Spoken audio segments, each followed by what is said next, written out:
Hello and welcome to this episode of the Autocar Professional Dialogue.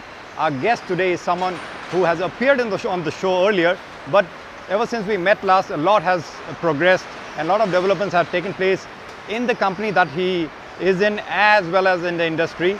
And we are here again having a conversation with Mr. Mayank Pareek, President of the Passenger Vehicle Business Unit at Tata Motors.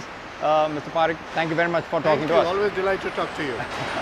So tell us, we are here at the Sanand plant, the youngest plant in your network of plants, also home to the Nano. We don't see much Nano, but that's also because the story didn't turn out as it expected. Before we talk about the turnaround 2.0, quickly tell us what's the story road ahead for the Nano now? I think very important. See, first and foremost, we as a company, I personally incredibly proud of Nano because as a concept, what a wonderful concept, and as a delivery, what a wonderful delivery. But you must understand, like every product, anything is a cycle. Right. India currently is witnessing some of the most dramatic changes in emission norms as well as in safety norms. Right. Now, as a company, we need to take call that where all we need to invest, which all products we need to upgrade.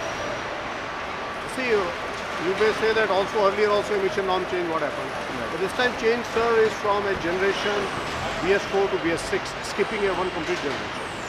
Preponed by 2 years. So company needs huge engineering resources and huge financial resources. So we are at this point in time in the process of identifying which product we will really need to upgrade and which we will. Does Nano does it have a scope of progressing further? Actually, as of now, I comment because we are still examining the possibility. Right. Okay. And coming to these are the new crop of products. Now we see the Tiago, the Tigor, and also the e-Tigor is assembled here. Tell us, in terms of your turnaround 2.0, the pillar of winning sustainably for the passenger vehicle business, if I'm not wrong, that's the pillar. What role will this plant play? And also, you have also mentioned 10 to 12 brand name plates over the next 4 years. How much of them could be from this plant? Win sustainability is our vision. Win sustainably, yeah. It's two important things. Win, yeah. Of course win. The sustainability so that you can sustain your business. Right. It has three components. First is sales enhancement. And I'm not saying sales growth. Right. I'm deliberately using the word sales enhancement. It means a rapid increase in sales. Right. Second important activity of this is cost saving. The cost saving, when I say cost saving, I mean sharp cost, not percentage, but multiples of cost saving. And third is improving efficiencies. On sales enhancement, for last 30 months,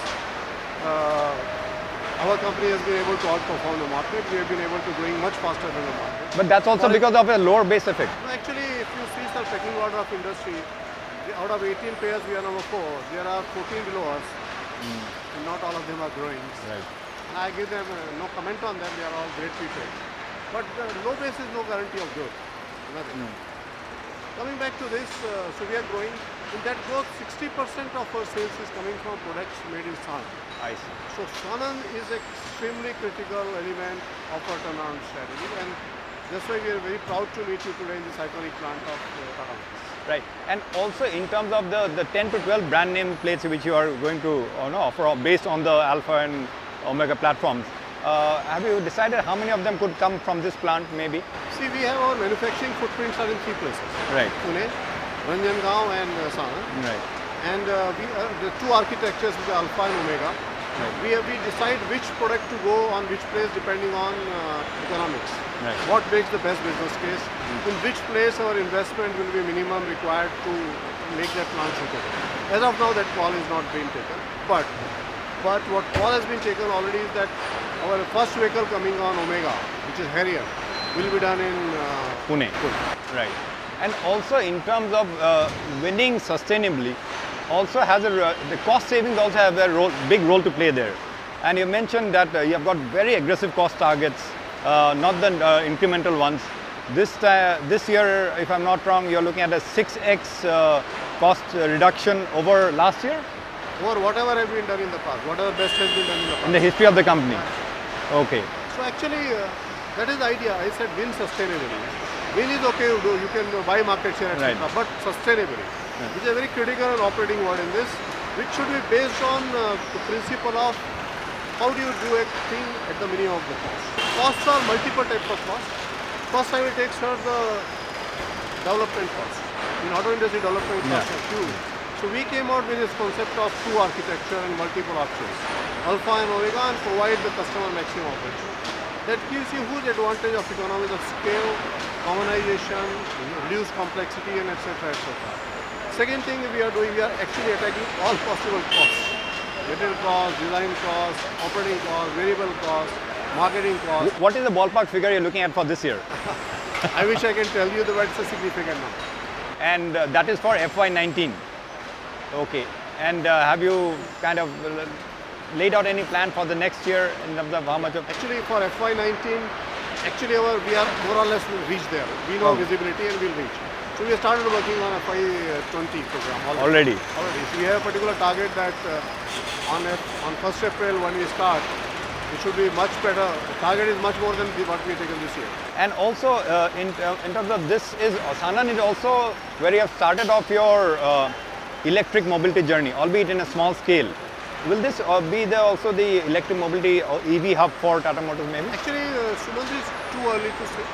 Fact remains that today our EV is coming from here only. But a lot of other things have to be finalized. What is the policy going to be? I don't know what is the demand going to be.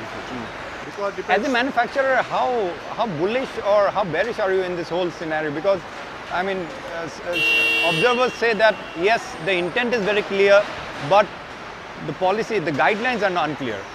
But I think the proposition, the value proposition electric will offer, if everything is set right, will be huge. Let's see why the people are circumspect. I think one reason, sir, is that battery price is very high. But I think they are falling dramatically. From 800 USD per kilowatt hour, now depending on which data you pick up, it's only 200, 225 kilowatt hour, dollar per kilowatt hour, further coming down. So that is sorted out. Second issue is charging infrastructure. I think government will do something, private players will come into that. So going forward, I think electric will have a big future. And also in terms of capex, how much have the capex lined up for your business? Actually, honestly, we don't share business-wise capex, but this year we are planning to invest 4,300 crore on PV, CV, and capacity corrections. Right. And also on this note, since I'm meeting you, news just in that the Nexon has been awarded the 4-star rating at Global NCAP. Sanand, thank you for highlighting that. We are actually incredibly proud that today we got to this news that Nexon has been rated GNCAP's 4-star, which makes Tata Nexon as the most safest car in this category. And what could be better news for a country like us where fatality rate are so high on road? Our quest as a company is to be providing the best possible safe solutions in India. Right. On that note, wishing you all the very best, Mr. Pareek. Always a pleasure talking to you. Such a delight to talk to you anytime. Thank you very much. And thank you for watching this episode of the Autocar Professional Dialogue. Do keep tracking Autocar Professional for all the developments that's taking place in the Indian and the global automotive industry through our fortnightly magazine, our portal www.autocarpro.in, as well as we are also in the social media on channels like Twitter and Facebook, and of course do subscribe to this YouTube channel of ours. Thank you for watching this episode. Till we meet again, goodbye.